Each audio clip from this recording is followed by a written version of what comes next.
Welcome to Mr. Crimeshow. Tonight, I've put together 6 chilling true crime stories, each filled with twists and unsettling details. With rain softly falling in the background and a black screen to set the mood, this compilation is perfect for relaxing, unwinding, or even drifting off to sleep. If you like our work, remember to like, subscribe, and tell me in the comments where you're listening from.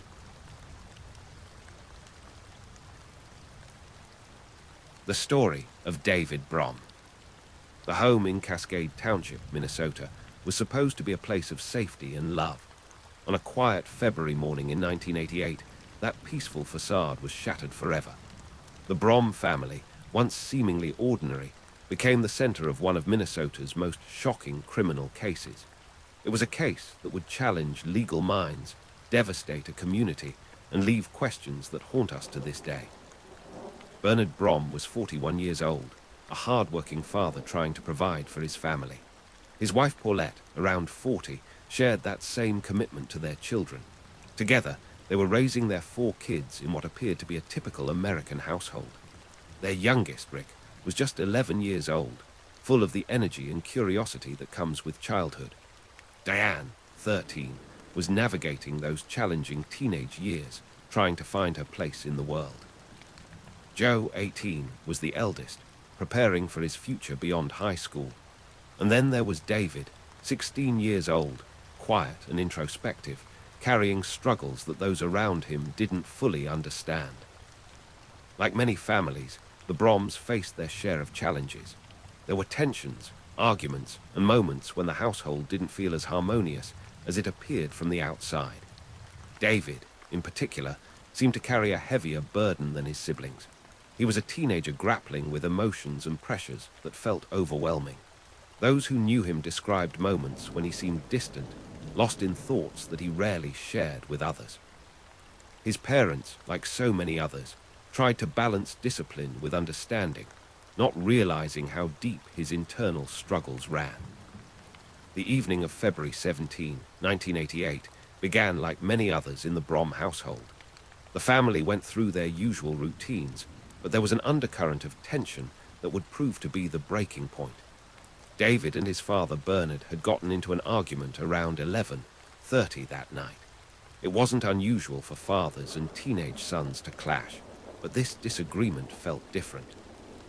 The details of what they argued about remain unclear, but the intensity of the conflict left David unable to sleep. He stayed awake until around 3 a.m., his mind racing with thoughts and emotions that were building to a dangerous crescendo. What happened in those early morning hours of February 18, 1988, would change everything. In the quiet darkness of the family home, David made a decision that would destroy not just his own life, but the lives of everyone he was supposed to love and protect. He retrieved an axe from somewhere in the house, a tool that should have been used for yard work or household tasks. Instead, it became the instrument of unthinkable tragedy. David first went to his parents' bedroom. His father, Bernard, the man he had argued with just hours earlier, became his first target. According to David's later account, Bernard tried to defend himself, tried to get up even after being struck. But David didn't stop. The anger and confusion that had been building inside him erupted in those moments, and his father lost his life due to the actions of his own son. Paulette, David's mother, was next. She had no chance to understand what was happening, no opportunity to reach out to the son she had raised and loved. In those terrifying moments, she too lost her life due to David's actions. The woman who had cared for him, worried about him, and tried to help him navigate his teenage struggles became another victim of his violent outburst. Then David turned his attention to his siblings. He went to his younger brother Rick's room. The 11-year-old boy, who should have been safe in his own bed, became the third victim. Rick had looked up to his older brother, trusted him, and never could have imagined that David would be the source of such harm. Diane, 13 years old and full of life, was found standing over their mother in the upstairs hallway. She had likely heard the commotion and come to investigate, trying to help or understand what was happening. In that moment of confusion and fear, she too lost her life due to David's actions. The sister who had shared jokes, arguments, and family memories with David became his final victim that night. By the time the sun rose on February 18, 1988, 4 members of the Brom family were gone. The house that had once been filled with the sounds of daily life, laughter, and even ordinary family arguments was now silent except for the devastating evidence of what had occurred. David was no longer the same person who had argued with his father the night before. He was now responsible for the loss of his entire family. That morning, David did something that would later prove crucial to the case. He sought out a friend, a young woman who was on her way to school. He convinced her to skip classes with him, and then, in a moment that still sends chills through those who heard the testimony, he told her what he had done. He said he used an axe on his dad, and his dad kept trying to get up, she would later tell the court. David described how he had moved from room to room, from one family member to another. His friend listened in shock, unable to fully process what she was hearing. The discovery of the crime came later that evening when Olmsted County Sheriff's deputies arrived at the Brom home. Someone had reported hearing rumors at David's school that he had told another student about harming his family. When the officers entered the house, they found a scene they would never forget. Bernard, Paulette, Diane, and Rick were found in their nightclothes, all showing clear signs of injury consistent with the use of an axe. The weapon itself was discovered in the basement, carrying evidence that tied it directly to the tragedy.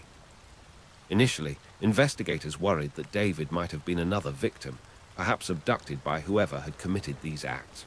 But as they gathered more information, the truth became clear. David's friend came forward and told police about their conversation that morning. She shared the details of David's confession, painting a picture of a young man who seemed almost disconnected from the reality of what he had done. The search for David ended quickly. On February 19, 1988, just one day after the discovery of his family's loss, he was found using a pay phone near the local post office in Rochester. Officers who arrested him noted that he appeared anxious and scared, but also strangely calm given the circumstances. The teenager who had once been part of a family of 6 was now alone, facing charges that would determine the rest of his life. The legal proceedings that followed were complex and emotionally charged. Because David was only 16 years old at the time of the crimes, his case initially went to the juvenile court system. However, the severity of what had happened led authorities to transfer it to adult court. This decision wasn't made lightly, as prosecutors understood the gravity of trying a teenager as an adult for such serious charges. David's defense team decided to pursue a strategy based on mental illness. He pleaded not guilty, and not guilty by reason of insanity, which led to a bifurcated trial process. This meant there would be 2 distinct phases. First, determining whether he had committed the acts, and second, determining his mental state at the time. The trial itself became a focal point for discussions about mental health, juvenile justice, and the legal standards for determining insanity. David's defense team brought in expert witnesses, psychiatrists who had evaluated him and could speak to his mental condition. The prosecution countered with their own experts, creating a battle of medical opinions that would ultimately be decided by a jury of his peers. During the guilt phase of the trial, the evidence was overwhelming. David's friend testified about his detailed confession to her that morning. Forensic evidence tied him to the scene and the weapon. There was no question that he had committed these acts. The jury found him guilty of 4 counts of first-degree murder. The insanity phase proved more complicated. David's defense team presented testimony from multiple psychiatrists who had evaluated him. Some found that he suffered from mental health issues that could have affected his judgment. One expert testified that David had been experiencing visual hallucinations and was in a psychotic episode during the time of the crimes. This psychiatrist believed that David didn't understand that his actions were morally wrong, which would meet the legal standard for insanity. However, the prosecution presented their own psychiatric experts who disagreed with this assessment. 7 out of 8 mental health professionals who evaluated David found him to be mentally competent at the time of the crimes. These experts acknowledged that David had mental health struggles, but they didn't believe these issues rose to the level that would make him legally insane under Minnesota's Emnaton Rule. The Emnaton Rule, a legal standard that was already 140 years old at the time of David's trial, requires that a defendant either didn't know the nature of their act or didn't know that it was morally wrong. The prosecution argued that David's ability to plan the crimes, his detailed confession to his friend, and his behavior afterward all suggested that he understood what he was doing and knew it was wrong. The jury ultimately agreed with the prosecution. They found that while David may have had mental health issues, he didn't meet the legal definition of insanity at the time he committed these acts. This decision meant that David would be held fully responsible for his actions.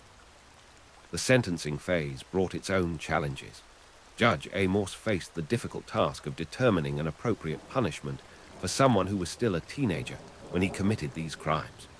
The prosecution sought 4 consecutive life sentences, which would have meant David could potentially spend 70 years in prison before becoming eligible for parole. The defense argued for concurrent sentences, which would have made him eligible much sooner. Judge Morse ultimately decided on a mixed approach, 3 consecutive life sentences and 1 concurrent sentence. This meant David would serve approximately 52 years and 6 months before becoming eligible for parole, putting his potential release in his early 70s. At the time of sentencing, this seemed to balance the severity of the crimes with recognition that David had been a juvenile when they occurred. David's case went through the appeals process, where his lawyers argued several points, including whether he had received a fair trial and whether psychiatric evidence should have been allowed during the guilt phase. The Minnesota Supreme Court ultimately upheld his conviction and sentence, finding that his rights had been protected throughout the legal process. For decades, David remained in the Minnesota correctional system, housed at various facilities, including the Minnesota Correctional Facility in Lino Lakes. His case became a study in juvenile justice, mental health in the criminal system, and the possibility of rehabilitation for even the most serious crimes. In 2023, Minnesota passed a law that significantly changed how juvenile offenders serving life sentences are handled. The new legislation prohibited life sentences without parole for juvenile offenders and made those already serving such sentences eligible for parole after 15, 20, or 30 years, depending on their individual circumstances. Because David had already served 35 years, this law change made him immediately eligible for parole consideration. During his parole hearing, David expressed remorse for his actions and spoke about the transformation he believed he had undergone during his decades in prison. He told the supervised release board that he was a good example of what a transformation can look like behind bars and apologized to his victims' loved ones. For the first time, he also acknowledged that his mental health issues had influenced his decision to commit these crimes, addressing a question that had lingered since his original trial. The parole board ultimately granted David's request for release. On July 29, 2025, after serving more than 37 years in prison, he was released as part of a work release program. He was placed in a halfway house in the Twin Cities area, where he will be supervised by a case manager and monitored with a GPS tracking device. His case will be reviewed again in January 2026. The release of David Brom has stirred mixed emotions in the community and among those who remember the case. Some believe that nearly 4 decades in prison, combined with the changes they see in him, justify giving him a chance at a different kind of life. Others feel that the magnitude of what happened that February morning in 1988 should have kept him behind bars for the rest of his natural life. The story of the Brom family serves as a tragic reminder of how mental health struggles, family conflicts, and untreated issues can escalate to unthinkable consequences. Bernard, Paulette, Diane, and Rick Brom deserve to live full lives, to see their dreams fulfilled, and to continue growing as individuals and as a family. Their loss due to David's actions created a void that can never be filled, and their memory continues to remind us of the preciousness of life and the importance of reaching out for help when we're struggling with overwhelming emotions.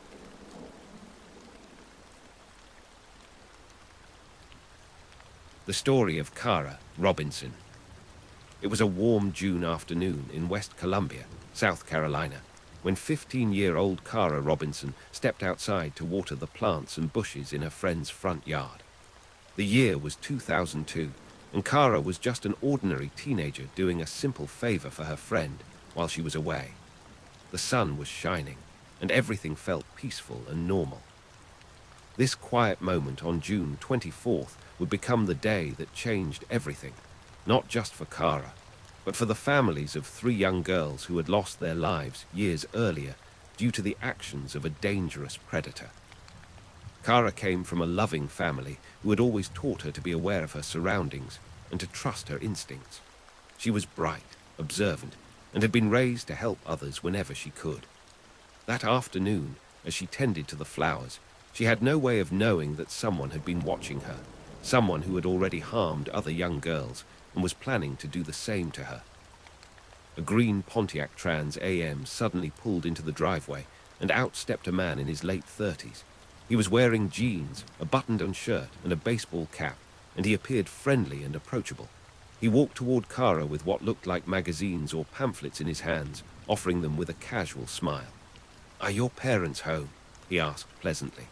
Cara, being honest and trusting, replied, "Well, this isn't my house. This is my friend's house." The man nodded and continued, "Okay, well, what about her parents? Are her parents home?" Cara answered truthfully, "No, her mom's not home right now." The man, who would later be identified as Richard Mark Edward Evonitz, smiled and said, "I'll just leave these with you." But as he approached her, something deep inside Cara's mind triggered a warning. She would later describe feeling a red flag somewhere in my head at that moment. Her instincts were right. In an instant, the friendly stranger pulled out a gun and pressed it against the side of her neck. The terror of that moment was overwhelming, but Cara somehow managed to keep herself calm. "I think I felt a moment of terror, but I knew I just needed to do what he told me to do," she would later recall. Evonitz threatened to harm her if she screamed or tried to run. In broad daylight, he forced her toward his car, where a large plastic storage container sat in the back seat.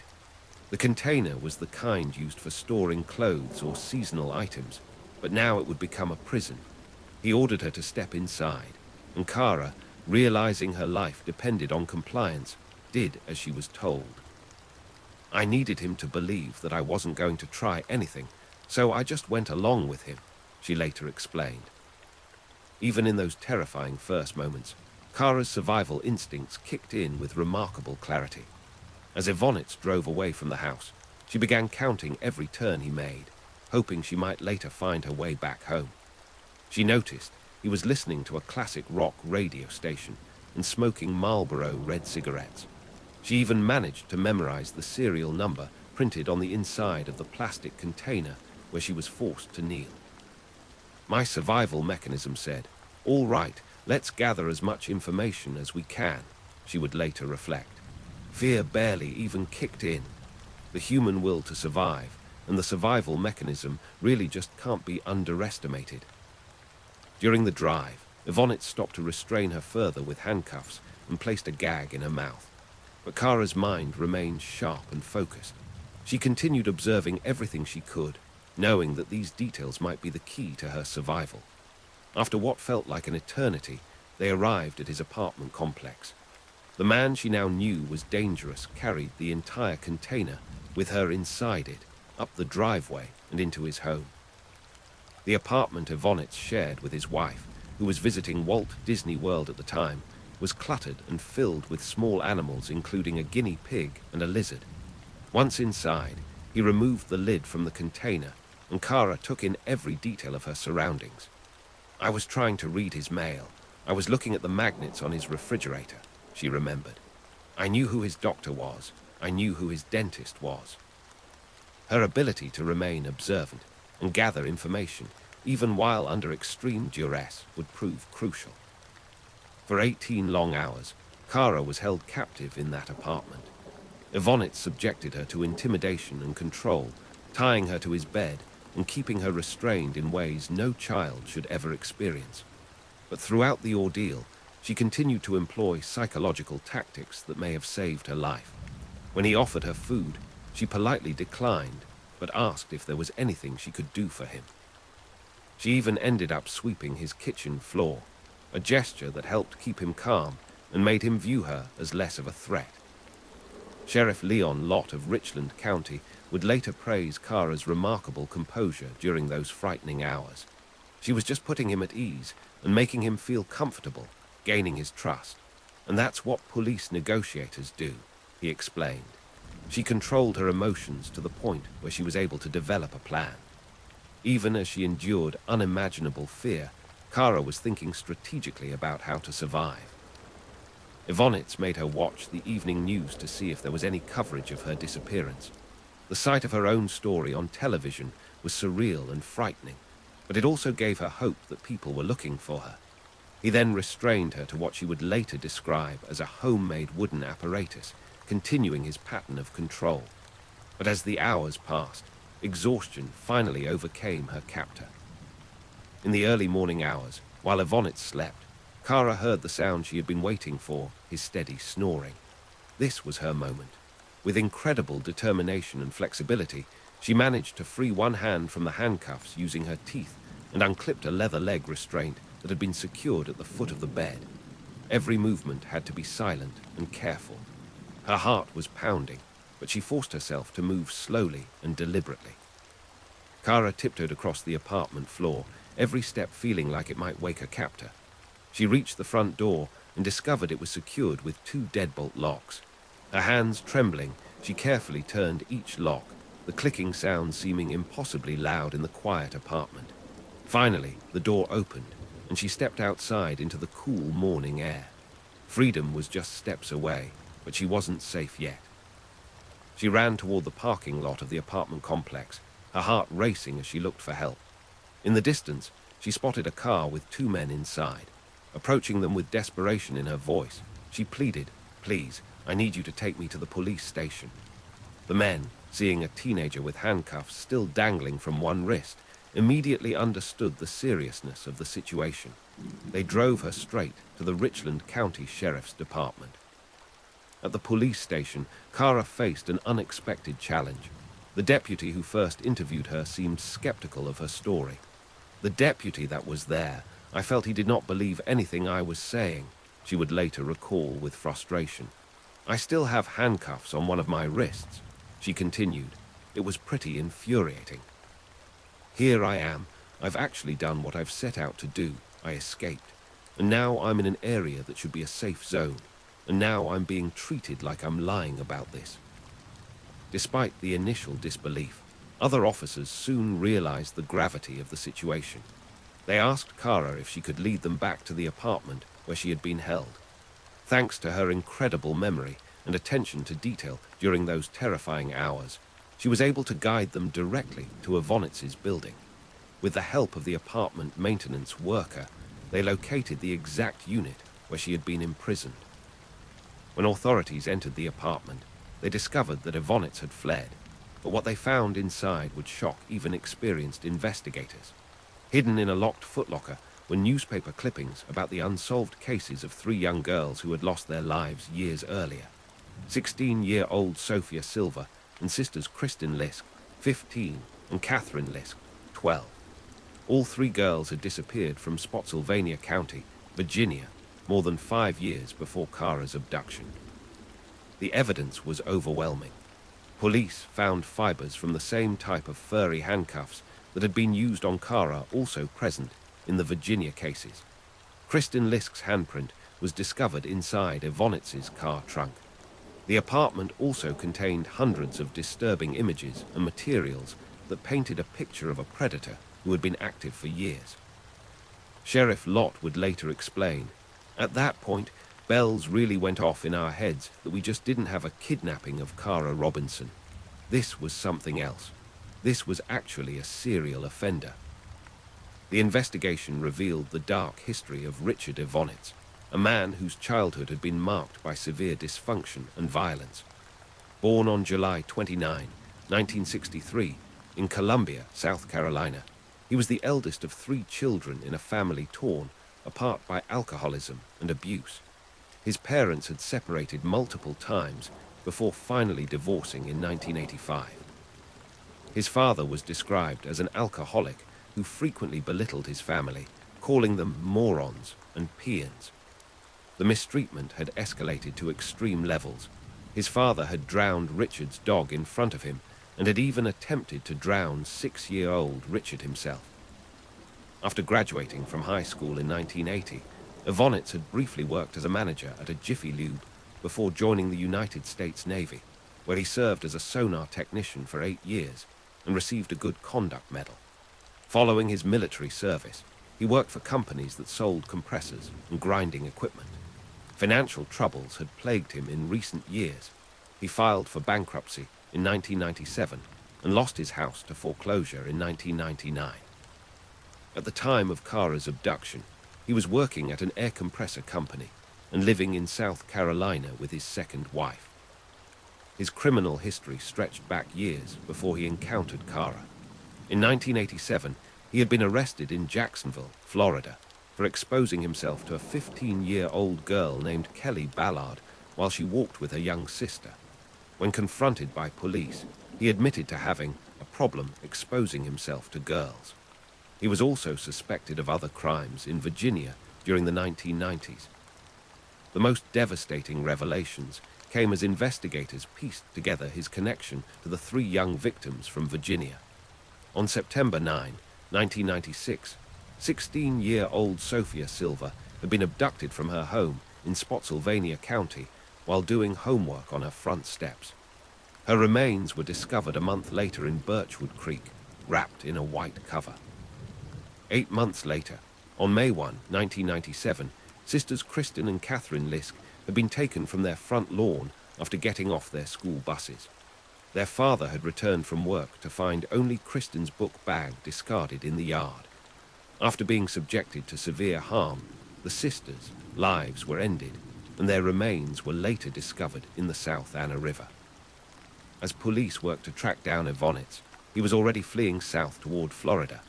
On June 27, 2002, just 3 days after Kara's escape, Evonitz made a phone call that would provide the final confirmation of his guilt. He called his sister Jennifer, making a chilling confession. He called his sister, admitting to having committed more crimes than he can remember, according to police reports. He told her to meet him at an IHOP restaurant in Jacksonville, Florida, but Jennifer instead called the police and reported what her brother had told her. Law enforcement agencies across multiple states mobilized to find Evonitz before he could harm anyone else. Later that same day, police located him on Bayfront Drive in Sarasota, Florida. Officers surrounded his vehicle and attempted to negotiate his surrender, urging him to give up peacefully. But when a police dog was released and began approaching his car, Evonitz made his final decision. He took his own life with a handgun, ending a reign of terror that had lasted for years. The families of Sophia Silva, Kristen Lisk, and Catherine Lisk finally had the answers they had been searching for. For years, they had wondered who had taken their daughters and why. Now they knew that the person responsible would never hurt anyone else. For her crucial role in identifying Evonitz and solving these cold cases, Kara received $150,000 in reward money. But more importantly to her, she was able to meet with the families of the victims. It was one of the most important things that's ever happened to me, Kara would later reflect, because it brought home the importance of what I did, because I felt like, wow, I'm actually giving these families something that they never would have gotten without me. Just the closure of knowing that the person responsible for their daughter's loss is no longer here. The impact of Kara's survival and bravery extended far beyond solving those specific cases. Encouraged by Sheriff Lott, she took a part-time job with the Sheriff's Department during high school and college, doing administrative work. She later became a school resource officer and an investigator specializing in cases involving harm to children. Her personal experience had given her unique insight into helping other victims. After starting a family with her husband Joe Chamberlain, Cara made the decision to leave law enforcement to focus on raising their 2 sons and daughter. But her mission to help other survivors was far from over. In 2019, she participated in interviews with fellow survivor Elizabeth Smart and appeared in a Lifetime special supporting James Kloss, a Wisconsin teenager who had also escaped her captor. I sat down on a couch with Elizabeth and 5 other women who had survived kidnappings and assaults, and that was the moment that I realized that I really had a bigger purpose, Cara explained. I was healed on that couch, sitting there talking to those women in a way that I didn't even realize I was hurting, just to sit down and talk to women who really understood the heart of what I had been through.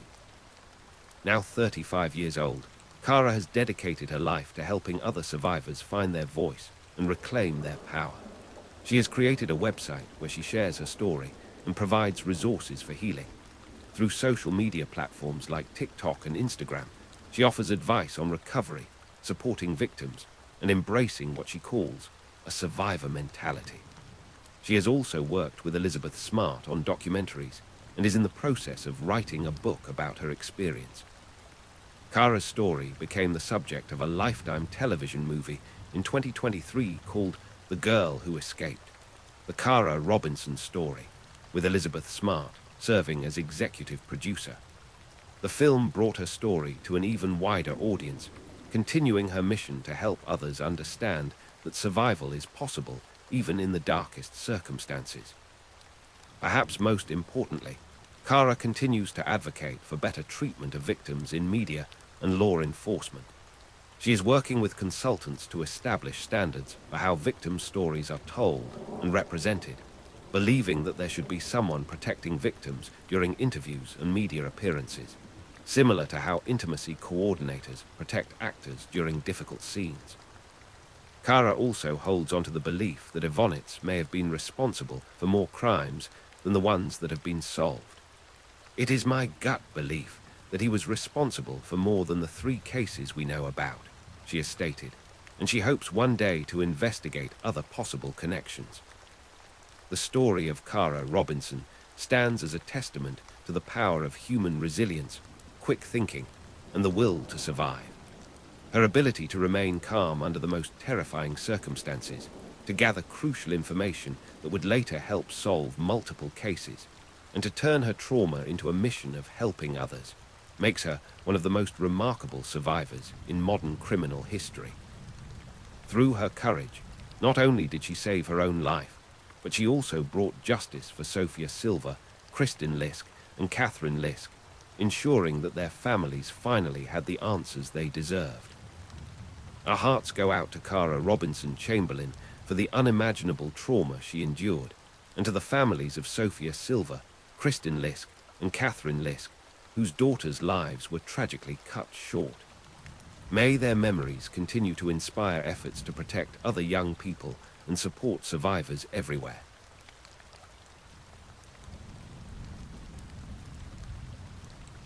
The story of Christina Morris. She was a 23-year-old with a bright smile and an even brighter future, someone who made people feel special just by being near them.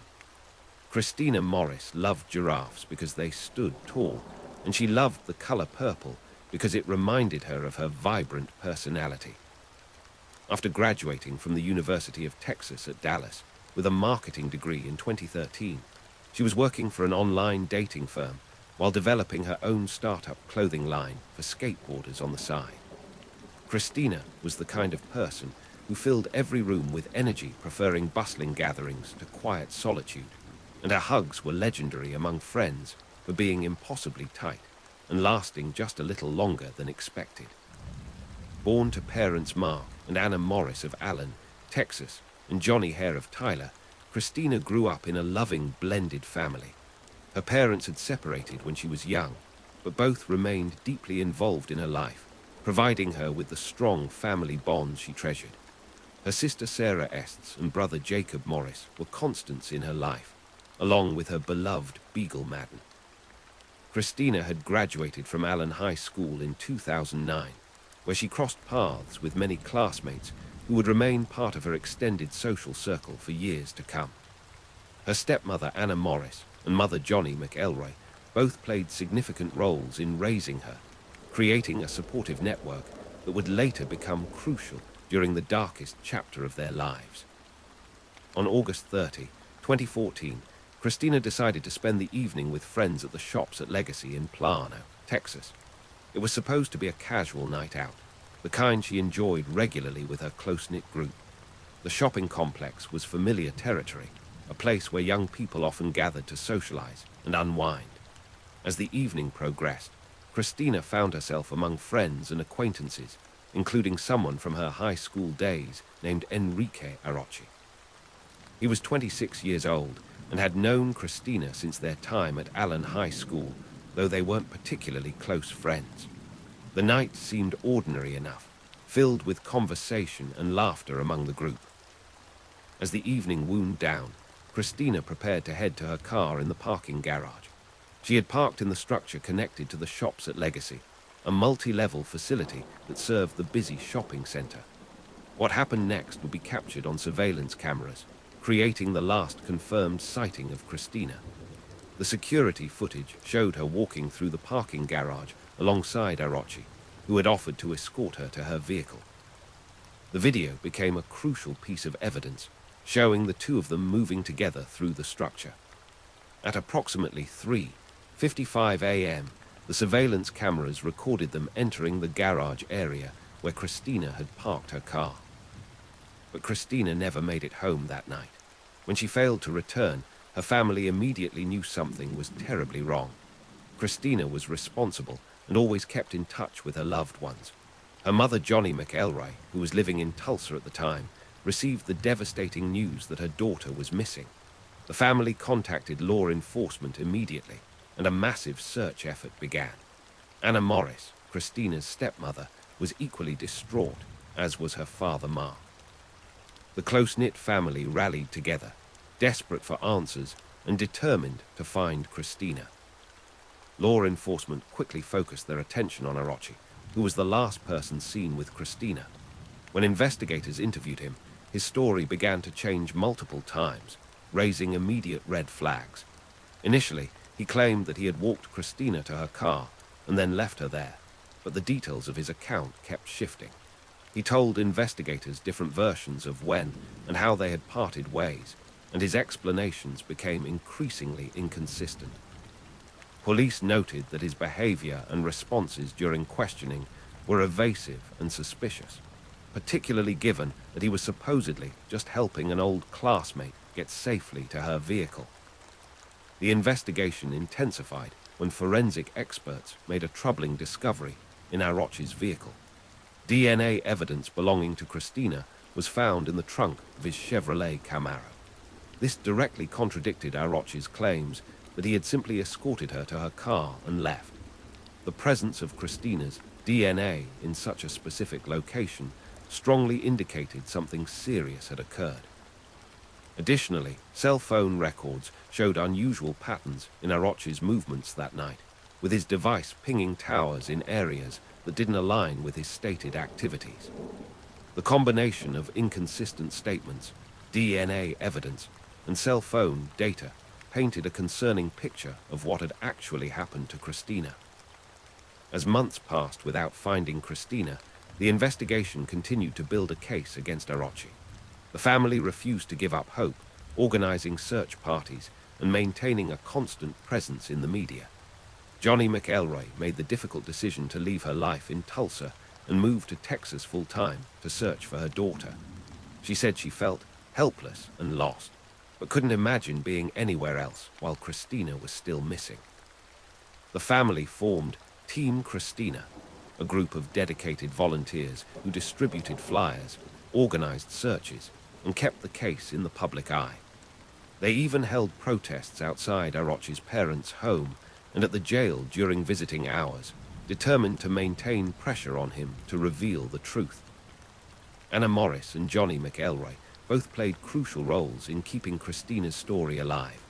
They spoke about their daughter in the present tense, describing how Christina loves giraffes, and has a passion for photography, refusing to accept that she might not be coming home.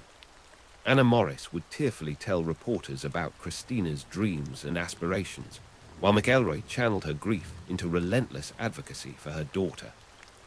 The family's dedication was unwavering, with Christina's sister Sarah Estes and brother Jacob Morris also participating in the search efforts and media appearances. In 2016, nearly 2 years after Christina's disappearance, the case finally went to trial. Collin County prosecutors, led by Assistant District Attorney Zeke Fortenberry, faced the challenging task of securing a conviction without having found Christina. This type of case was considered groundbreaking in Texas law, as prosecuting someone for aggravated kidnapping without the victim present was extremely rare. Fortenberry knew the case would require meticulous attention to detail and compelling presentation of circumstantial evidence. During the trial, Fortenberry urged the jury to focus on 3 key pieces of evidence: the surveillance video showing Morris and Arochi together, the cell phone records tracking their movements, and the DNA evidence found in Arochi's trunk. In his opening statements, he told the jury that while they didn't know exactly what happened to Christina, the evidence clearly pointed to one person being responsible for her disappearance.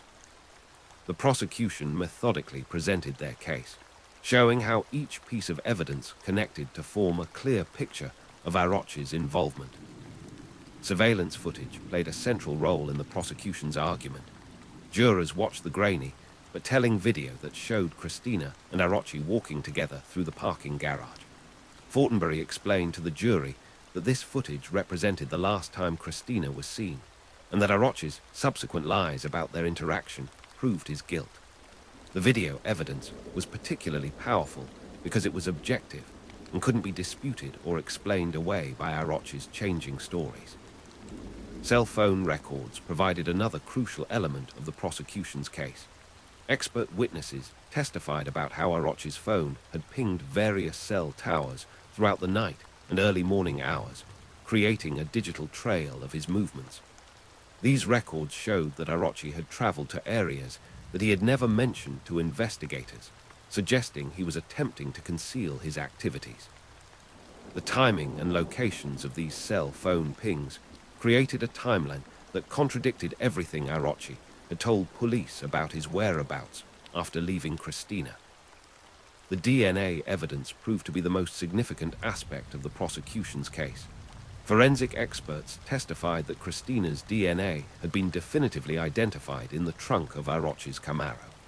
During closing arguments, Fortenberry held up a photograph of Christina and told the jury, "This is what puts Morris in that trunk. DNA evidence." He explained that there was no innocent explanation for how Christina's genetic material could have ended up in such a location, particularly given Arochi's claims that he had simply walked her to her own vehicle. The defense team faced an uphill battle as they had to explain away multiple pieces of compelling evidence. They argued that the DNA could have been transferred through innocent contact and that the cell phone records didn't prove anything definitive about Arochi's actions. However, their arguments struggled to address the totality of the evidence, particularly when combined with Arochi's inconsistent statements to investigators. The defense also couldn't provide any alternative explanation for Christina's disappearance or account for why Arochi had repeatedly changed his story. As the trial progressed, additional concerning evidence emerged about Arochi's character. Prosecutors presented testimony about another case involving Arochi, where he was accused of inappropriate conduct with a minor. 3 detectives testified to establish that Arochi had demonstrated a pattern of troubling behavior and interests. This evidence helped prosecutors argue that Christina's disappearance wasn't an isolated incident, but part of a larger pattern of concerning conduct. After 17 hours of deliberation, the jury reached their verdict. The courtroom was packed with Christina's family members and supporters when the foreman announced that they had found Enrique Arochi guilty of aggravated kidnapping. The lengthy deliberation time reflected the serious consideration the jurors had given to the case. But ultimately they were convinced by the prosecution's argument that all evidence pointed to Arrochi's responsibility for Christina's disappearance. Following the guilty verdict, Arrochi waived his right to a jury for sentencing, and the decision fell to Judge Mark Rush. Before the sentence was handed down, family members were given the opportunity to deliver impact statements. These testimonies provided some of the most emotionally powerful moments of the entire proceedings, as Christina's loved ones spoke directly to Arrochi about the devastating impact of his actions. Johnny McElroy, Christina's mother, addressed Arrochi directly from the witness stand. Through tears, she told him that even though he was going to prison, she wasn't finished with the case. "I will be at every parole hearing," she declared with fierce determination. "I will fight until I take my last dying breath to make sure that you do not see the light of day. You don't deserve it. She did not deserve what happened to her." McElroy also spoke about how the exhaustive search for her daughter had cost her job and consumed her life, explaining that there came a point when she realized that if Christina could get away, she would. Christina would find her way to me. That's when I started losing hope. Anna Morris, Christina's stepmother, made an impassioned plea to Arrochi that left the courtroom in stunned silence. Speaking through tears, she begged him directly, "Please, I beg you, let me bring my daughter home. Let us bring Christina home. If there is anything left in you, in your soul, that has any care or compassion for anything or anyone, you will tell me where she is." Her voice breaking with emotion, she continued, "And if you choose not to, I don't think there will ever be forgiveness for you in this life or the next one, because that's an act that you just can't fix. If you can live your life and not tell us where she is, you continue to hurt everyone in this room. Are you that heartless? Is there any man left in you?" On September 29, 2016, Judge Mark Rush sentenced Enrique Arrochi to life in prison. The courtroom was filled with Christina's family and supporters, while notably, no one appeared publicly to support Arrochi. The sentence meant that Arrochi would spend the rest of his life behind bars, with the possibility of parole only after serving decades in prison. Prosecutor Zeke Fortenberry expressed satisfaction with the outcome, noting that the case had set an important precedent for future prosecutions involving missing persons cases.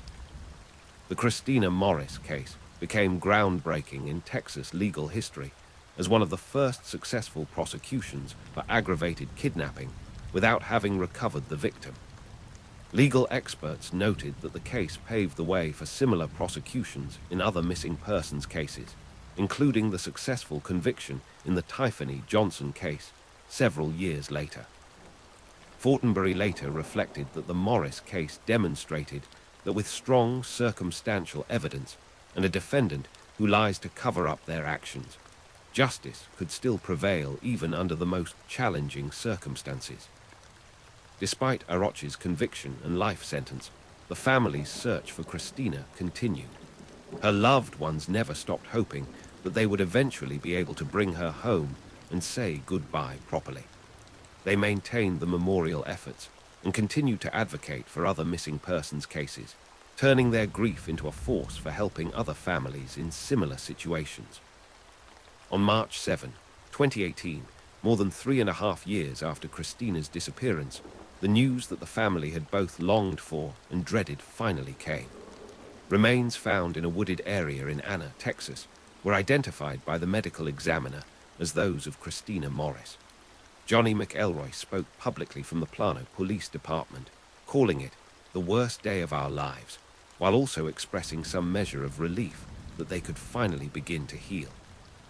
She spoke of the 2,185 days that had passed since her daughter was last seen, each one filled with hope and heartbreak. The discovery of Christina's remains provided closure for her family, while also confirming what they had feared since the beginning. Christina's mother, Sister Sarah Estes, brother Jacob Morris, and stepmother Anna Morris, along with other family members, visited the site where she was found. They carried flowers and stood together, hugging and consoling each other in their shared grief. Finally, after years of searching and wondering, they could begin the process of saying goodbye properly. Christina's obituary reflected the fullness of her young life, and the impact she had on everyone who knew her. She was remembered not just as a victim, but as a vibrant young woman who had dreams, aspirations, and deep connections with her family and friends. The obituary noted her love of giraffes, her passion for photography, her graduate degree, and her entrepreneurial spirit. It emphasized that rather than being defined by how her life ended, she should be remembered for how she lived and the joy she brought to others. Christina Morris was a young woman whose life was full of promise and love, whose disappearance galvanized a community, and whose memory continues to inspire others to fight for justice. Though Enrique Arochi took away her future, he could not diminish the impact she had on those who loved her or the legacy of determination and love that her family created in her honor.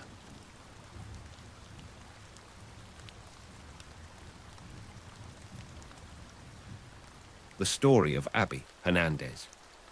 On a crisp October afternoon in 2013, 14-year-old Abby Hernandez set out from Kennett High School in North Conway, New Hampshire, as she had so many times before.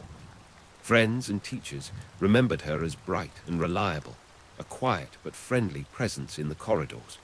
That ordinary walk home would be the last time her community saw her for 9 months. What followed was a saga that would test the limits of human resilience, the bonds of family, and the resolve of an entire community, all eventually culminating in a courtroom where justice was sought and hard truths laid bare. Abby's early home life was shaped by the challenges and realities familiar to many families today. Her parents, Xenia and Ruben Hernandez, had separated when Abby and her older sister, Sarah, were still young. Xenia worked hard to keep the household steady, balancing the demands of full-time work with raising 2 daughters. Shared custody meant that Abby spent time with both parents, but as she entered her teens, she lived primarily with her mother in a modest home nestled in the quiet landscape of North Conway. Abby's teachers recalled her as a diligent student, one who kept to herself but fostered close connections with friends. Her mother, Xenia, would later say during interviews that Abby had a gentle spirit, while her older sister remembered her as creative, curious, and full of hope. October 9, 2013, began much like any other day. Abby left school that afternoon after chatting briefly with her friends. One teacher would later mention, she waved goodbye as she always did, polite but already lost in thought about her art or her homework. But Abby never made it home. When Xenia realized her daughter was missing, she felt an immediate sense of dread. Hours ticked by with no response to texts or calls. Xenia went straight to Kennett High, desperate for answers. The school librarian recalled, she was worried, but not panicked at first. We thought maybe Abby was with a friend, but as evening came, the fear grew real. By 7 p.m., after checking hospitals and every possible place a teenager might wander, Xenia reported Abby missing to the Conway Police Department. The response from the community was urgent and heartfelt. Neighbors, police, friends, and even strangers volunteered to search the woods and streets. Posters went up across town, and teachers and counselors opened their doors wide for any students wanting to talk or help. Sarah, Abby's older sister, shared through tears in the first week, "I keep thinking she'll walk through the door. Our whole family is just waiting for a sign, a call, something to show us she's okay." The days grew colder, and the hope mingled with an ever-deepening sense of alarm, not only for Abby, but for her family's shaken structure. Abby's disappearance was soon headline news throughout New Hampshire. The town's police chief stated, "We are doing everything possible. Abby is not forgotten." Her mother appeared in emotional news interviews, eyes red-rimmed but voice resolute. "Abby, we love you. If you can hear this, we're waiting for you. Please come home." Weeks passed into months, and the search intensified. The FBI joined, and Abby's school offered counseling to students struggling to process the loss. Teachers recounted how empty the classroom felt without her. Her art projects still hung on the wall, one recalled, and every day I'd look at them and wonder what she was going through. What no one knew was that miles away, in a remote rural area near Gorham, Abby was enduring unimaginable hardship. Her abductor, 34-year-old Nathaniel Kibbe, had spotted Abby walking alone and offered her a ride. Trusting the apparent kindness of a stranger, Abby accepted. As soon as she entered his vehicle, his demeanor changed. Kibby restrained her and pulled a shirt over her head, breaking her phone to prevent her from making contact with anyone. Abby tried to glimpse her surroundings through the shirt, hoping to memorize sounds and road markings, but Kibby used a device to intimidate her into silence. Kibby drove her several miles to his property. The first moments of her abduction left Abby in shock. In desperate attempts to humanize herself to her captor, she said, "I don't judge you for this. If you let me go, I won't tell anybody about this. You actually seem really smart," words she would later recount in court and in interviews. But her captivity had only just begun. Kibby confined Abby to a storage shed, a small, dark structure that became her world for the next 9 months. He covered her eyes with tape, a shirt, and at times, a motorcycle helmet, further disorienting and isolating her. The shed was cold, the windows covered, its walls not built to shelter a young girl but to hide her. In the first weeks of captivity, Abby was subjected to ongoing mistreatment and controlling acts meant to break her spirit and independence. At one point, Kibby told her, "Call me master," a command that symbolized the complete loss of normalcy and agency in Abby's world. To ensure her silence, he forced her to wear a shock collar, an instrument intended for animals, instructing her, "Try and scream." The resulting jolt reinforced, again and again, the fear of her captivity. Throughout these months, Abby's family suffered their own anguish. The impact of her loss reverberated through every relationship. Xenia worked with investigators, holding on to hope while managing the exhaustion of constant fear. Sarah confided to reporters, "It's like waiting for the phone to ring any moment with news, good or bad. We just want her home." Local councillors visited the Hernandez home, offering support to cope with the overwhelming anxiety and grief that threatened to tear the family apart. At school, teachers made space for Abby's friends to meet with councillors and share fond memories in support circles, with one guidance counsellor reflecting, "We wanted the kids to remember Abby's kindness. That hope kept something alive here." As the investigation pressed on, search efforts circled back to the beginning. Police, led by determined detectives, conducted interviews with classmates and anyone who might have seen Abby that day. In a press briefing, the lead investigator promised, "We are not giving up. No detail is too small." In November, nearly a month after Abby's disappearance, a letter arrived at her mother's home. It was postmarked October 13, but delayed in its journey. Xenia immediately recognized the handwriting. It was Abby's. The letter was cautious, offering no details of her location, but full of reassurances. "I'm staying strong. I love you. I'm sorry I did this." Xenia later recalled, "It's her words, but not quite her voice. Something was off." Law enforcement found Abby's DNA on the envelope, confirming its authenticity, but the letter itself deepened the mystery. Had Abby managed to send it in secret, or was her captor manipulating her communication? Back in the shed, Abby faced daily uncertainty and fear. To survive, she developed strategies. She worked to gain Kibby's trust, telling herself, "I've got to work with this guy." Her captor demanded her participation in counterfeiting money, and in quiet, small acts of defiance, Abby memorized details about her surroundings, noises, smells, the order of objects. She later explained, "I tried to remember everything, his voice, the trees I could see through cracks, the brands of food he brought. I wanted to help police find him if I got out." As the winter passed, Abby's world narrowed. Each moment became about survival. During interviews, she would later share that her greatest fear was being forgotten, and that guilt weighed on her for the pain her family was enduring. Still, she searched for chances to establish even the smallest human connection with her abductor, all in the hope it would foster enough trust to lay the groundwork for her eventual release. Throughout this ordeal, the outside world refused to move on. Candlelight vigils lit up the cold nights, with townspeople holding photos of Abby and sharing memories of her warmth and laughter. Xenia addressed the crowd at one vigil, voice breaking, "We won't stop searching. Abby, we love you so much." Investigators followed every lead, and national media covered the story, describing it as one of the most confounding disappearances in New Hampshire's history.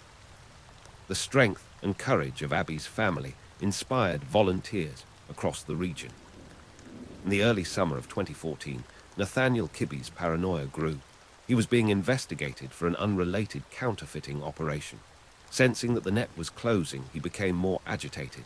Abby sensed a change, she later said. He was more nervous, jumpy. I tried not to show my fear. Finally, Kibbe, driven by fear of discovery, released Abby on July 20, 2014. 9 months to the day after her disappearance, Abby walked through the door of her mother's home. The improbable had happened. Against all odds, Abby survived. Xenia later said, "I couldn't believe it. I just held her and didn't let go. It felt like waking up from a nightmare." Her sister Sarah remembered, "When she walked in, I cried so hard. I saw in her eyes everything she had endured, but also that she was still my Abby."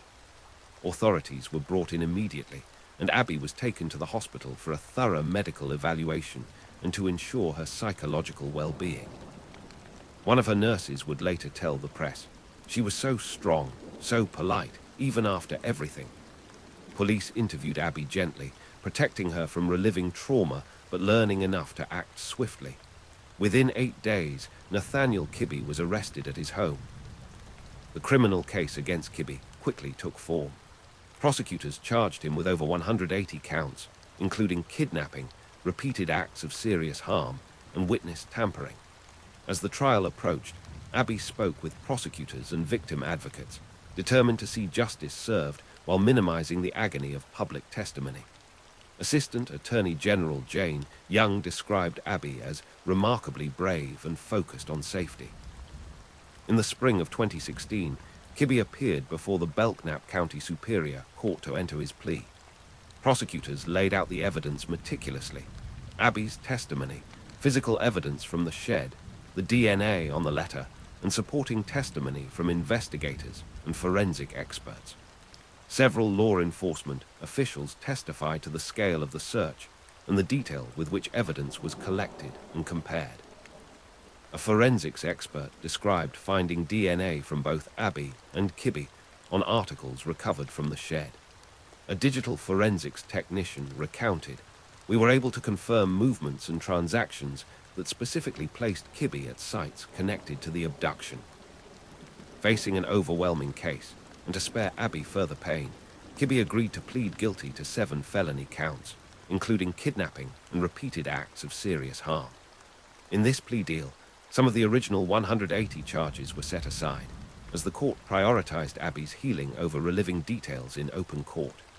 The jury, thus, did not sit for a full trial, but a panel of seasoned judges reviewed plea materials, ensuring the facts were presented and the law followed.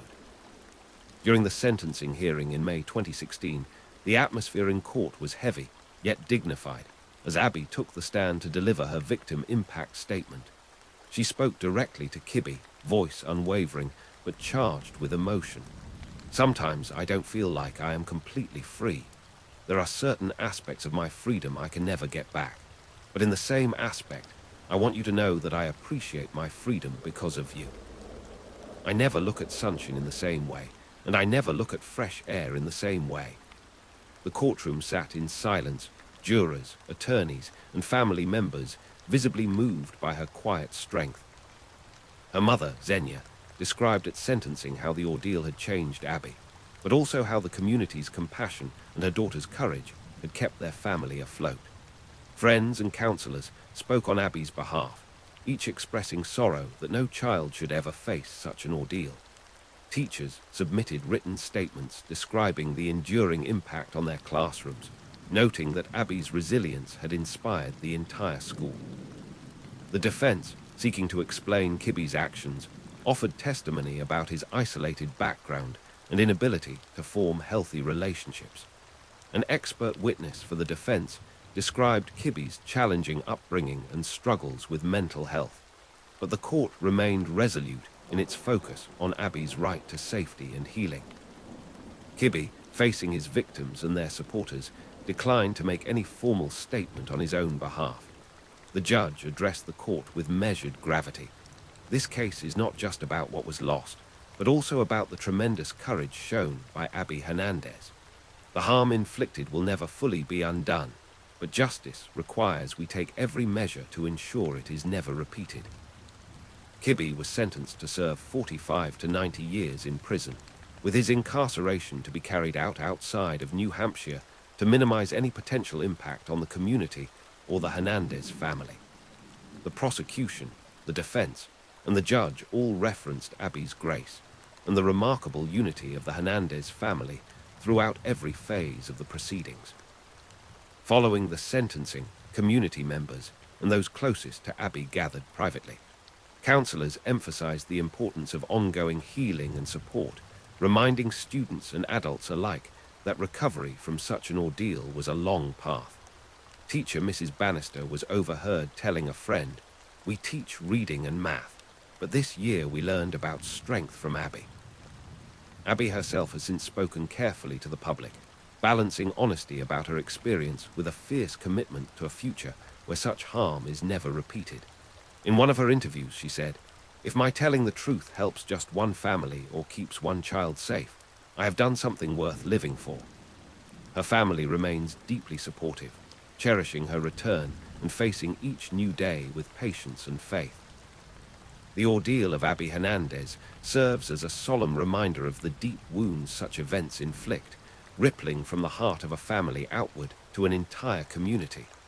For those who searched, who prayed, who waited for news in the cold, Abby's homecoming did not erase the pain, but it offered hope. As we reflect on this story, our deepest condolences go to Abby, her family, and all those whose lives were forever changed.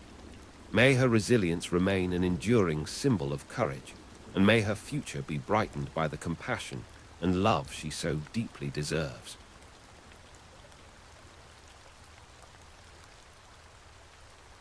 The story of Amy Bosley.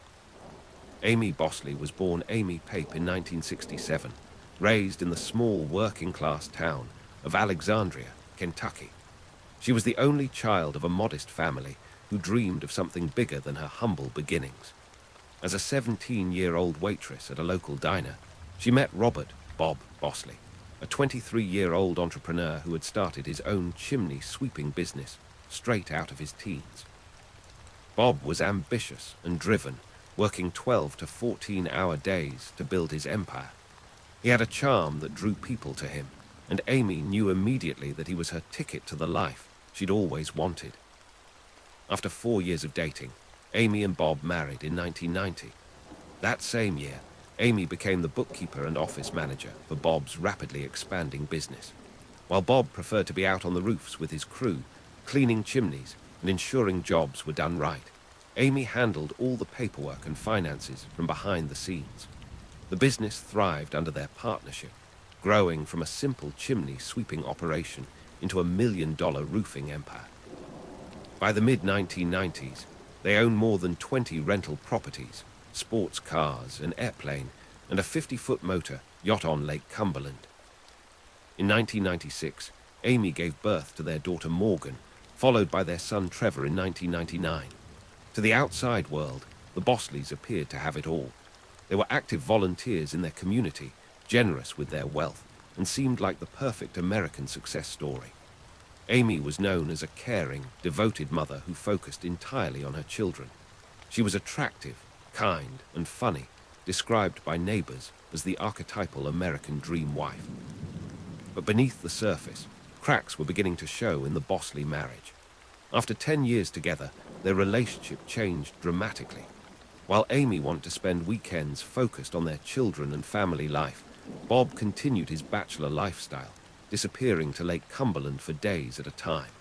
His boat parties were legendary in the area, known for heavy drinking, wild behavior, and multiple women.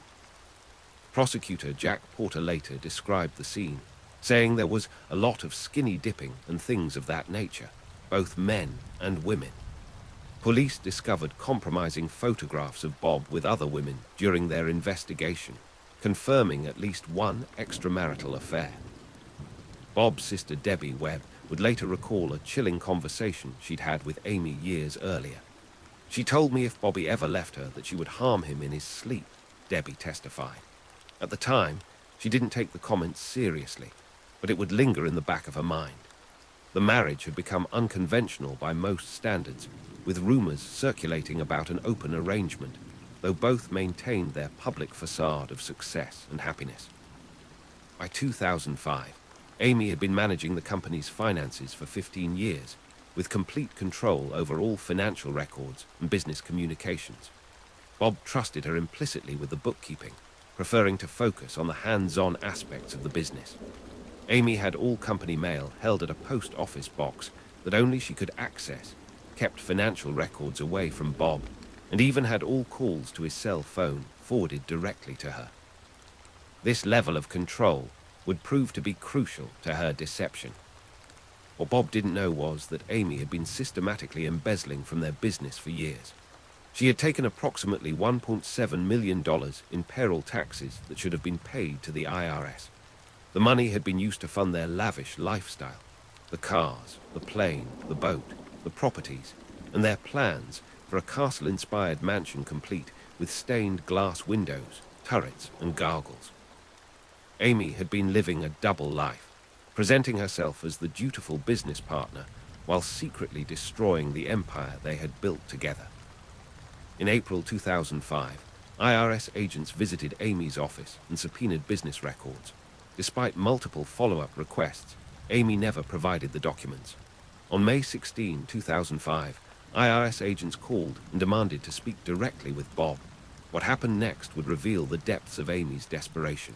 According to Detective David Fickenshire, Amy said, "Well, just a minute." So a person got on the phone with the IRS agent pretending to be Bob Bosley. It was described to us by the agent as a woman trying to sound like a man. One source described Amy's attempted impersonation as sounding like Kermit the Frog. The IRS agents were not fooled by Amy's attempt at deception. They demanded an immediate face-to-face meeting with Bob for the following morning, May 17, 2005.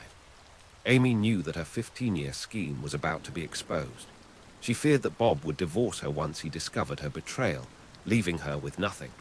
In her mind, there was only one way to prevent the financial ruin and public humiliation that awaited her the next morning. On the evening of May 16, the Bosley family was staying at their weekend cabin, a luxury retreat they had built on their 35-acre wooded property while their dream mansion was under construction. The remote cabin was located deep in Campbell County woodland, far from neighbors or potential witnesses. After putting their children to bed in the upstairs loft, Amy waited for Bob to fall asleep in the master bedroom. In the early morning hours of May 17, 2005, Amy took her husband's 9 Glock handgun and entered the bedroom where Bob was sleeping. Without warning, she fired 6 times. Bob Bosley lost his life due to the actions of the woman he had trusted with everything. The man who had worked so hard to build their empire, who had given Amy the life she'd always dreamed of, was now gone. But Amy's work was far from over. She had to create the perfect cover story. First, she collected the spent shell casings from the bedroom floor and placed them in the washing machine with clothes, water, and detergent, hoping to wash away any evidence.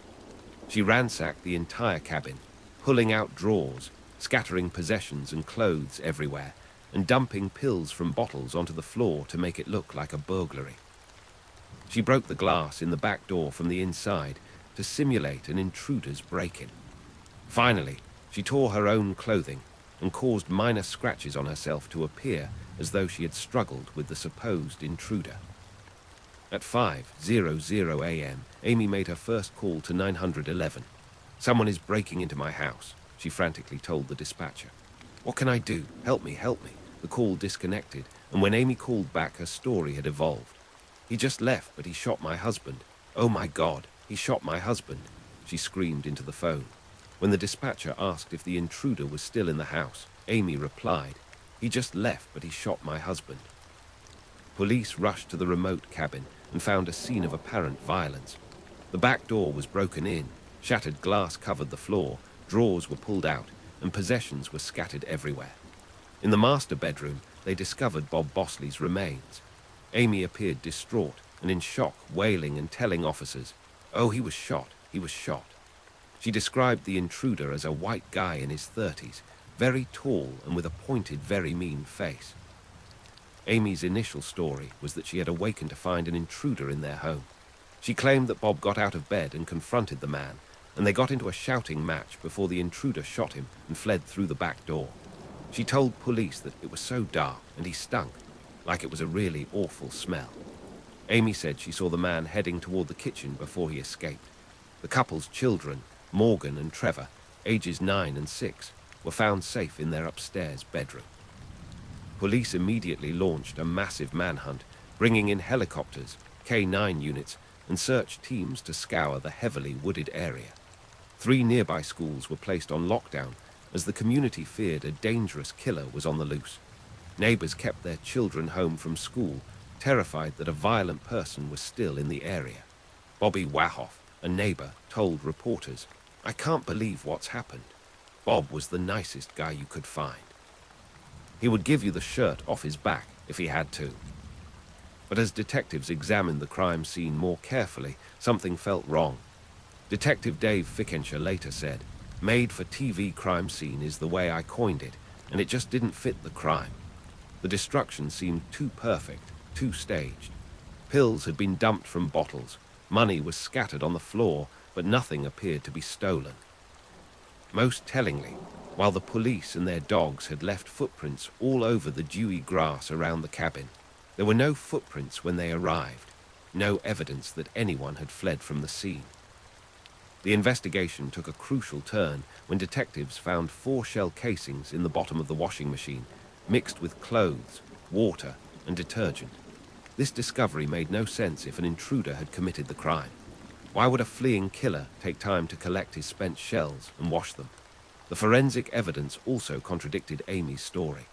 Bob had been shot while lying down with his back toward the shooter, not face-to-face as Amy claimed. 3 days after the shooting, Amy was taken to the police station for more detailed questioning. Her behavior struck investigators as odd and inappropriate. Detective Fickenshaw noted, "Her actions weren't appropriate. He's dead just 2 hours, and she's bashing him in a police interview." Prosecutors were suspicious of her emotional displays, observing that despite her loud crying and wailing, no one saw a tear fall from her eye. The motive became clear when IRS agents arrived at police headquarters, revealing their investigation into the Bosley business. They explained that Bob owed the government $1.7 million in unpaid payroll taxes, and that Amy had been the one handling all financial matters. Police discovered hundreds of unmailed tax checks in Amy's car, representing the massive debt she had been hiding. The scheduled meeting with the IRS on May 17 would have exposed everything. 9 days after Bob's death, forensic analysis confirmed that the shell casings found in the washing machine matched the caliber of weapon used in the shooting. 10 days later, police arrested Amy and charged her with murder. During a search of her belongings, investigators found a Glock handgun from Bob's collection hidden in her purse. Though the gun was the same type used to commit the crime, the lead slugs that struck Bob were too damaged to definitively match it to the weapon. Amy's trial began on September 21, 2006. Prosecutor Michelle Snodgrass presented the case against her, arguing that Amy had committed the ultimate betrayal to cover up her financial crimes. The prosecution's strongest evidence came from the most heartbreaking source possible, Amy's own children. In interviews with child psychology experts, both Morgan and Trevor had provided crucial testimony that contradicted every aspect of their mother's story. The first thing that woke the children up was gunshots, Prosecutor Snodgrass told the jury. The children heard the glass breaking after the gunshots. This testimony completely undermined Amy's claim that an intruder had broken in first, then shot Bob. The children had been upstairs in their loft bedroom when they heard the shots that took their father's life, followed by the sound of glass being shattered to stage the break-in. Commonwealth attorney Jack Porter emphasized the significance of this evidence. The children would have testified the breaking of the glass happened after the gunshot, so they were critical witnesses, and there wasn't any way around putting them on the stand. The prosecution was prepared to call the 6- and 9-year-old children as key witnesses against their mother. Defense attorney Jim Morgan argued that the case was built entirely on circumstantial evidence. There were no witnesses, no DNA evidence, and the possibility of another killer can't be ruled out because Bob Bosley had made many enemies through his business dealings, he told the jury. Regarding the shell casings found in the washing machine, Morgan claimed they were old casings from Bob's target practice that had been left in his jeans pockets. Just like coins typically fall out of your pocket in the washing machine, the shell casings did too, he argued. However, the prosecution was confident in their case. They had financial motive, physical evidence, and most damning of all, the children's testimony that would expose Amy's deception. But presenting this evidence came with an enormous emotional cost, forcing two young children who had already lost their father to testify in court against their mother. Bob's parents, who had custody of their grandchildren, couldn't bear the thought of putting the traumatized children through such an ordeal. Despite their anger toward Amy and their desire to see justice served, they made an agonizing decision. They approached the prosecution and asked them to offer Amy a plea deal to spare their grandchildren from having to testify. James Bosley, Bob's brother, later clarified their position. Amy didn't care if those kids were on the stand. She don't even care about them today. She could care less about them kids. She's not even a mother in my eyes.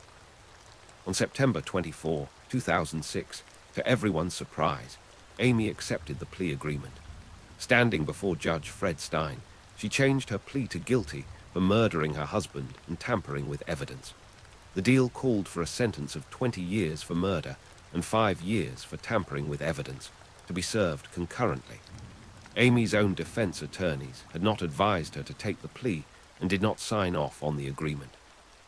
Her lawyer maintained that she had entered the plea for one reason, and that was to save her children from testifying. The sentencing hearing was held on November 2, 2006. Bob's family was given the opportunity to address Amy directly in what became an emotionally charged confrontation.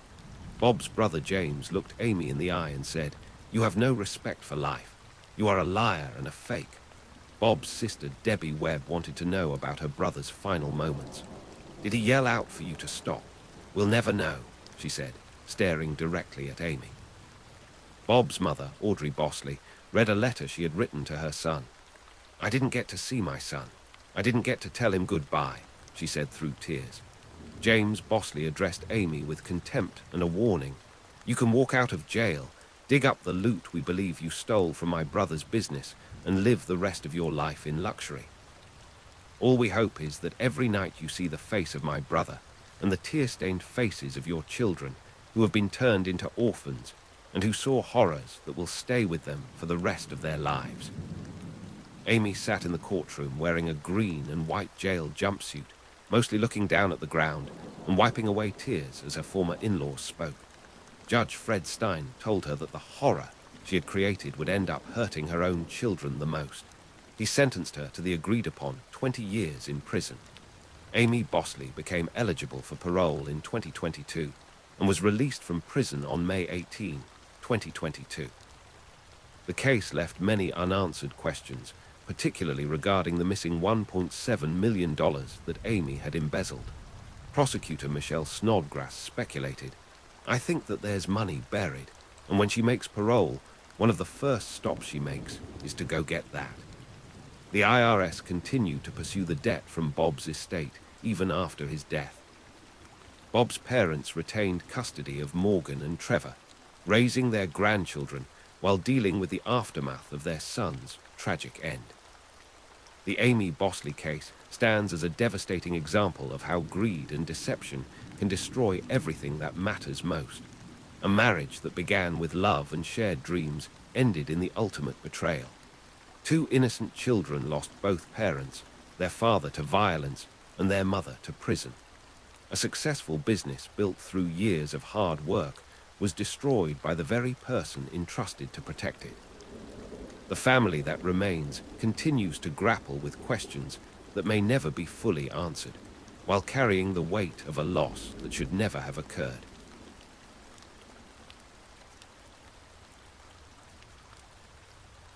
The story of Christy Wilson. She was the youngest daughter who could light up every room she entered, a 27-year-old woman full of dreams and hope. Christy Wilson had grown up in a loving, blended family with her mother Debbie Boyd and stepfather Pat Boyd, a San Jose police detective who had helped raise her. She was described as vibrant and kind, the type of person who made friends easily and always brought joy to those around her. But on the evening of October 4, 2005, Christy's life would take a tragic turn that would leave her family searching for answers for over a decade. What began as a routine night of gambling at Thunder Valley Casino in Lincoln, California, would become the beginning of one of the most heartbreaking cases in Placer County history. Christy had been between jobs and was experiencing some financial difficulties, which led her to frequent the casino to play blackjack. Her boyfriend Danny Burlando had grown concerned about her gambling habits and had been encouraging her to come home. On that Tuesday evening, October 4th, he spoke to her one last time at 10:28 p.m. in what would be their final 55-second conversation. I told her to come home, and she was like, "Okay, I'm finishing up." "I'll be home soon," Danny would later recall to investigators. When he awoke the next morning, there was no sign of Christy, and his desperate calls to her phone went unanswered. By Wednesday evening, Danny had filed a missing persons report, beginning what would become a 15-year journey for Christy's family to find the truth. The first major breakthrough came from the casino's surveillance cameras, which captured Christy's final moments. The footage showed her walking through the casino in the early morning hours of October 5th, eventually leaving with a much older man who had been sitting at her blackjack table. The man was identified through his casino player's card as 53-year-old Mario Garcia, a project manager at a local hospital. In the haunting surveillance video, Garcia could be seen trying to put his arm around Christy as they walked, but she firmly pushed him away, a detail that would later become significant to investigators. At 1:04 a.m., the cameras captured them walking together toward the parking lot, and just over 3 minutes later, Garcia's car was seen leaving the premises with what appeared to be only one person inside. When investigators Don Murchison and Nuno Tavias first interviewed Garcia, he appeared cooperative and provided what seemed like a reasonable explanation. He claimed that he and Christy had played blackjack together for several hours before walking to his car in the parking lot, where they said goodnight and went their separate ways. Garcia suggested that Christy might have met someone else in the parking lot, though no surveillance footage supported this claim. He even pointed suspicion toward Christy's boyfriend Danny, suggesting that domestic issues might have been involved. To many who knew him, Garcia seemed like an unlikely suspect for such a serious crime. He was married to Jean Garcia, had 2 teenage sons named Chris and Andy, and appeared to be a devoted family man who attended his children's sporting events and maintained steady employment. However, as investigators began digging deeper into Garcia's background, a disturbing pattern emerged. Their search led them to Wendy Ward, a woman from Garcia's past whose testimony would prove crucial to understanding his true nature. Wendy had dated Garcia in 1978 when she was 26 and he was 27, and initially found him to be intelligent, articulate, and warm. But when she ended their relationship, Garcia's demeanor changed dramatically. One night he grabbed her and forced her into his van, holding her tightly and threatening her. "He was holding my neck, or he was holding my head, and he says, 'You do anything, I will take your head and I will smash it,'" Wendy testified. The attack continued as Garcia drove to his apartment, where Wendy says he subjected her to serious harm twice that evening. In a moment that would haunt her for decades, Garcia pulled a gun from his cabinet and held it to her head, pulling the trigger. He says, "Well, it wasn't loaded this time, but basically, I can come and get you anytime I want," Wendy recalled. Despite the severity of these actions, Garcia ultimately received only 18 months probation after pleading guilty to assault with a deadly weapon. When confronted about these events during the Christy Wilson investigation, Garcia denied the allegations, claiming he and Wendy simply had a stormy relationship, but insisting he never harmed her. Even more troubling was another incident from Garcia's past.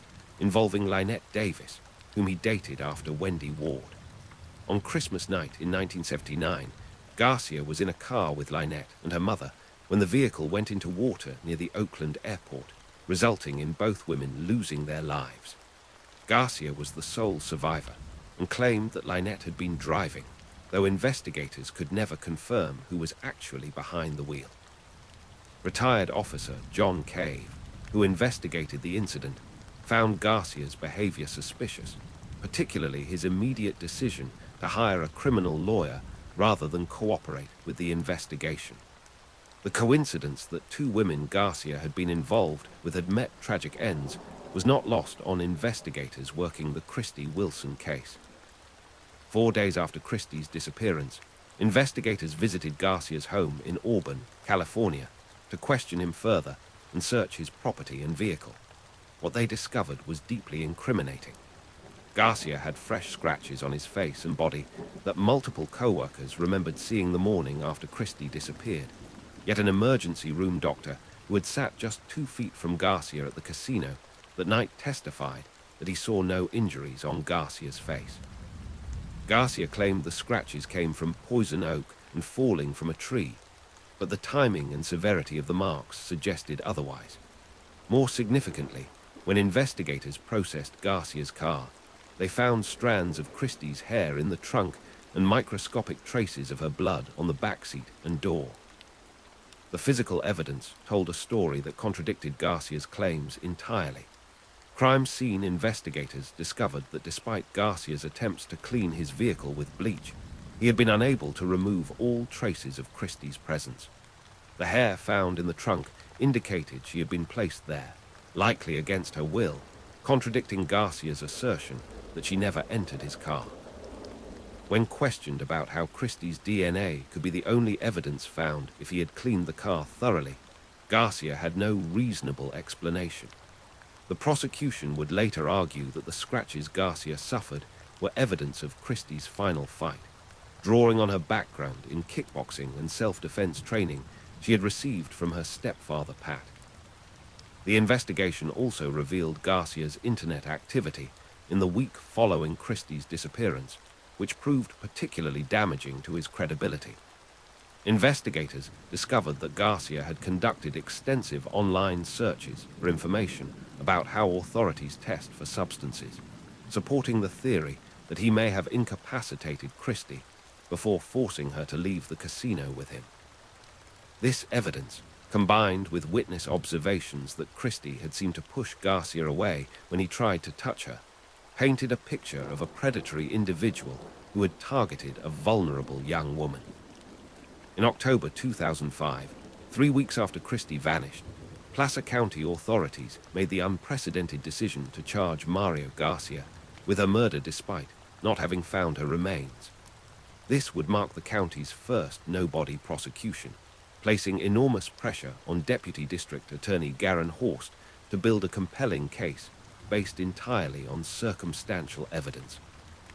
The decision to proceed without Christy's body was controversial, but investigators felt the physical evidence and Garcia's suspicious behavior provided sufficient proof of his guilt.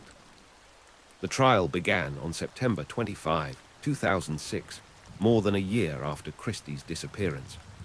Prosecutor Garen Horst presented a methodical case to the jury, walking them through the surveillance footage, the physical evidence found in Garcia's car, and testimony from witnesses who observed his injuries.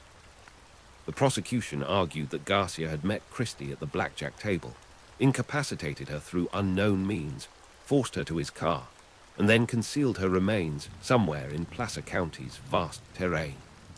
Horst theorized that Garcia had likely placed Christy in the back seat of his car to conceal her presence as he drove away from the casino. Mario Garcia took the stand in his own defense, maintaining his innocence and expressing sympathy for Christy's disappearance. "I wanted to tell the court that I am very sorry Christy Wilson is missing, but I don't know where she's at," he testified. Garcia's defense attorney argued that there wasn't sufficient evidence to prove Christy was even deceased, suggesting she might still be alive somewhere. They attempted to cast doubt on the physical evidence, even going so far as to suggest that Christie's DNA had been planted in Garcia's vehicle, an accusation that greatly angered investigators. Throughout the trial, the jury was not permitted to hear details about Garcia's violent history with other women, including the incidents involving Wendy Ward and Lynette Davis. However, Wendy Ward was present in the courtroom to support Christie's family, having traveled to Sacramento to meet Debbie Boyd for the first time. I couldn't stop hugging her. I just wanted to hold her and hug her and all the family. They're just going through so much, Wendy recalled of that emotional meeting. The prosecution's case was strengthened by testimony from medical professionals and forensic experts who examined the evidence found in Garcia's car. They explained how the pattern of Christie's hair and blood traces indicated she had been harmed in the vehicle, and how the scratches on Garcia's body were consistent with someone fighting back.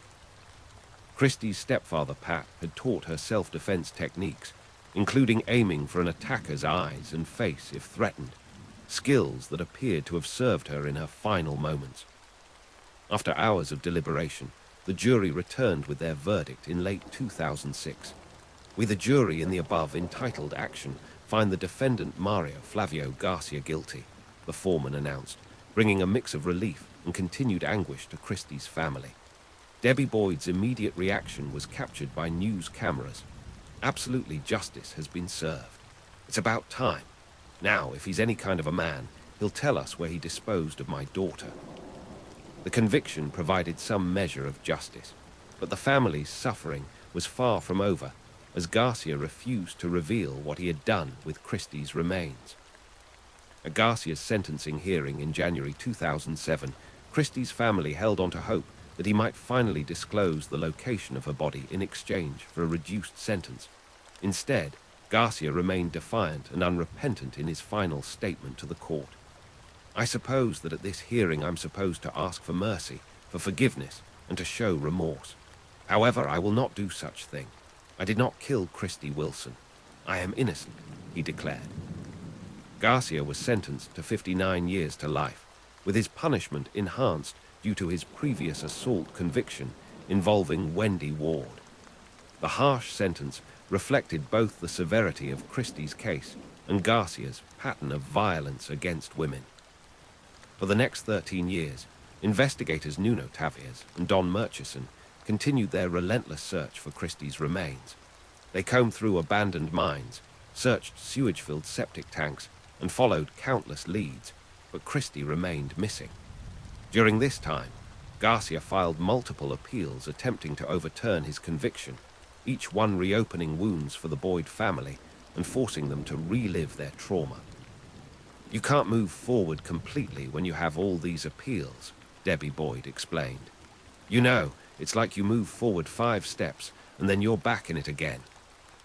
In 2017, Debbie Boyd made a desperate decision that would ultimately change everything. During a television interview with CBS Sacramento anchor Tony Lopez, she addressed Garcia directly, referring to him as a lost soul and expressing her willingness to meet with him if it would help locate Christie. I wanted Christie back so bad that I thought, you know what, let's see how far this goes, she later explained.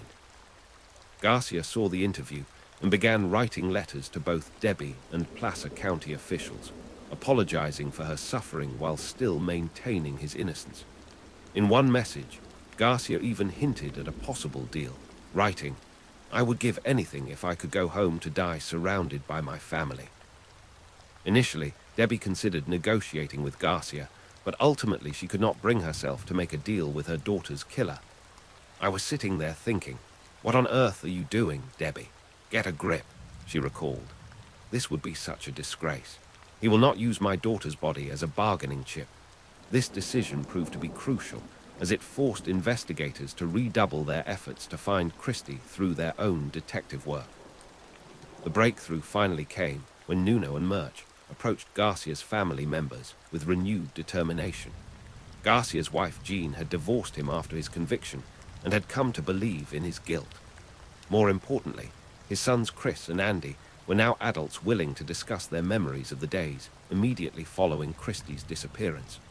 During detailed interviews, Chris Garcia revealed a crucial detail about his father's behavior on Saturday. October 8, 2005. On that day, Chris had an important soccer game that his father had never missed, but Mario told him firmly, "I'm not going." Instead, Chris had observed his father working frantically with a tractor on their 5-acre property, appearing to have a crazed look in his eyes. This behavior was completely out of character for Garcia, and the location where Chris saw him working was just 100 yards from their house, near the detached garage along the road. The timing was significant because this was occurring during the 4-day window between Christie's disappearance and when police began questioning Garcia, giving him ample opportunity to conceal evidence. In August 2020, armed with this new information, investigators returned to Garcia's former property with ground-penetrating radar equipment. The current homeowners graciously allowed the search, understanding the importance of bringing closure to Christie's family. The radar scan identified 8 potential locations where there were voids or unusual disturbances beneath the surface.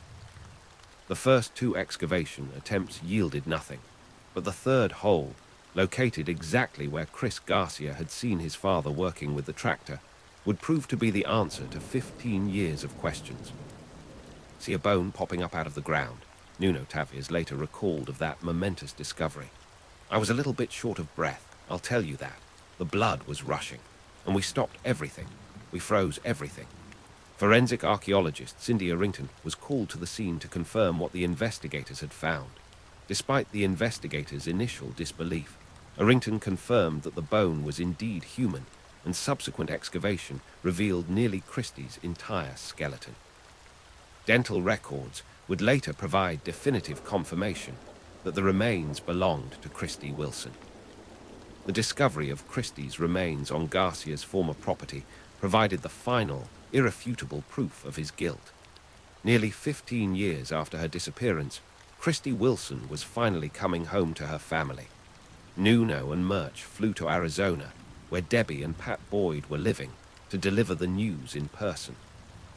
It was nearly midnight when the investigators appeared at the Boyds' door, but Debbie later said she was grateful they had honored her request not to deliver such important news over the phone. "Is it okay to be happy or joyful?"